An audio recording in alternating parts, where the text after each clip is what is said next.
Hello friends, అందరికీ నమస్తే అండి. ఈరోజు కర్రీ వచ్చేసి చిక్కుడుకాయలతో సింపుల్గా ఎలా చేసుకోవాలో, చిక్కుడుకాయ టమాటా కర్రీ ఎలా చేసుకోవాలో చూపించిపోతున్నానండి. నేను అందరూ మామూలుగా ఉడకబెట్టుకొని పచ్చేస్తే నేను కొంచెం ఉడకబెట్టేసేస్తే టేస్ట్ కూడా చాలా బాగుంటాయండి. డిఫరెంట్గా ఏం లేదు, ఈజీగా అయిపోవాలని ఇది ఉడకబెట్టేస్తే తొందరగా కర్రీ అనేది ప్రిపరేషన్ కూడా అయిపోతుంది. ఎలా చేయాలో కూడా చూపిస్తారా. ముందుగా బాండలు పెట్టేసాం కదా, ఒక స్పూన్ ఆయిల్ కూడా చాలా తక్కువ పట్టద్దండి. దీంట్లో ఆవాలు, తర్వాత వచ్చి జీలకర్ర,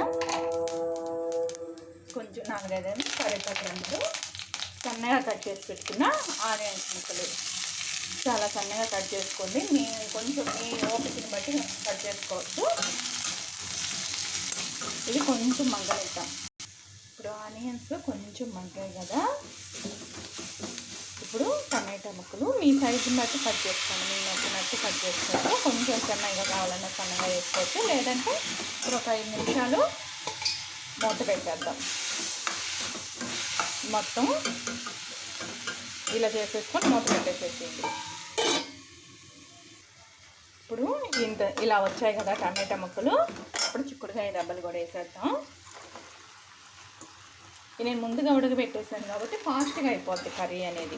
ఇప్పుడు తర్వాత కలుపుకొని మొత్తం టమాటా ముక్కలు, ఇంకా ఉప్పు వేసేద్దాం. ఉప్పు కారాలన్నీ వేసుకొని, కారం తగినంత వేసుకోండి, ఎక్కువ వేసుకొని అవసరం లేదు. దీనికి కారం ఎక్కువ తినేవాళ్ళు కొంచెం కారం ఎక్కువ వేసుకోండి. దీంట్లో కారం చాలా తక్కువ పడుతుందండి, ఎక్కువ వేసుకొని అవసరం లేదు. కొంచెం పసుపు, మీరు ధనియాల పొడి కూడా కావాలంటే వేసుకోండి. కొంచెం ఉప్పు నేను డబ్బల్లో వేసినాను కాబట్టి ఉప్పు చూసి వేసుకోండి. అంటే డైరెక్ట్గా కావాలంటే ఉప్పు కొంచెం ఎక్కువ పట్టద్ది. ఇప్పుడు మొత్తం ఇలా ఇది మొత్తం కలుపుకోండి. వాటర్ కూడా తక్కువ పోసుకోండి, ఎక్కువ పోయిన అవసరం లేదు. బాగా కలుపుకోవాలి దీన్ని మంచిగా. కారం అవి ముక్కలకు దెబ్బలకు పట్టేదాకా.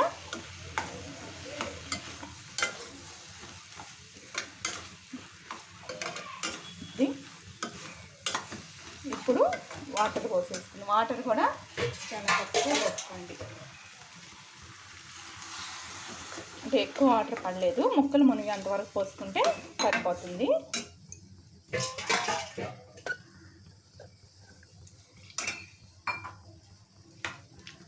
ఒక్కతరం అన్నీ కలుపుకోండి. ఉప్పు అన్నీ చూసుకొని కారం ఫైనల్గా ఇంక మూత పెట్టేసుకోవడమే. చాలా టేస్టీగా ఉంటుందండి ఇది. చపాతీలకు కానీ రైస్లకు కానీ దేనికైనా చాలా బాగుంటుంది. ఇంకొక 5 నిమిషాలు మూత పెట్టేసుకున్నాం. ఇదిగోండి, ఇలా అయిపోయింది కదా, చిక్కబడిపోయింది కదా. ఇప్పుడు లాస్ట్ ఫైనల్గా మీకు ఇంకొంచెం గుజ్జు కావాలంటే ఇంకొంచెం వాటర్ చేసుకోమని చెప్పాను కదా. ఇలా మొత్తం కలిపేసేసుకొని ఇంకా స్టవ్ ఆపేసుకోండి. చాలా టేస్టీగా ఉండే చిక్కుడుకాయ కర్రీ రెసిపీ మీకు సింపుల్గా చేసేసుకోవచ్చండి. బ్యాచలర్స్ కానీ ఎవరైనా కూడా చేసేసుకోవచ్చు. ఈజీ పద్ధతిలో ఎవరైనా చేయొచ్చండి. చెప్పాను కదా, ఇలా చపాతీలకు కానీ రైస్లకు కానీ దేనికైనా చాలా సూపర్ టేస్టీగా ఉంటుంది.